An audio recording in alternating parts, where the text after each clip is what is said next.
জনতা রাস্তায় নেমে এসেছিল এবং ফ্যাসিবাদের পতন হয়েছিল। আজকে আমরা বলতে চাই, সংস্কার তো হতেই হবে। সংস্কার চলমান একটা প্রক্রিয়া। আজকে যে শার্টটা আপনি বানিয়েছেন, আগামী দিনে সেই শার্টটা আরেক রকম ডিজাইন আসবে, এটাই স্বাভাবিক। এবং পরিবেশ পরিস্থিতিতে এই চাই মৌলিক অধিকার, অন্ন, বস্ত্র, বাসস্থান, ভোটাধিকার প্রয়োগ করতে চাই। অনেকেই মনে করে যে আমরা যে সকল সংস্কার এই সরকার হাতে নিয়েছে, এই সংস্কারকে নিয়ে বাংলাদেশের মানুষের কোনো মাথা ব্যথা নাই।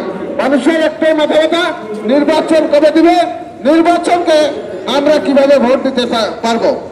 সেই নির্বাচনের জন্য যে প্রক্রিয়া, যে নির্বাচনের জন্য দরকার, জনপ্রশাসনের যে সংস্কার দরকার, কোন সংস্কারই হলে বরং আওয়ামী লীগের প্রেতাত্মারা এই সরকারকে ঘিরে ফেলেছে। এই সরকার একজন দাদা নাতির সরকারে পরিণত হয়েছে এবং এরা প্রতিদিনই সকাল হয় আবার রাত্রি হয়, কি করে কি করে না এইটার কোনো ব্যবস্থা নাই। আজকে দেখা যাচ্ছে বাংলাদেশের চোরের আত্মপক্ষ সমর্থনের সুযোগ আছে, ডাকাতের আত্মপক্ষ সমর্থনের সুযোগ আছে।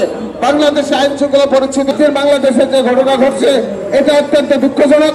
কারণ তারা যদি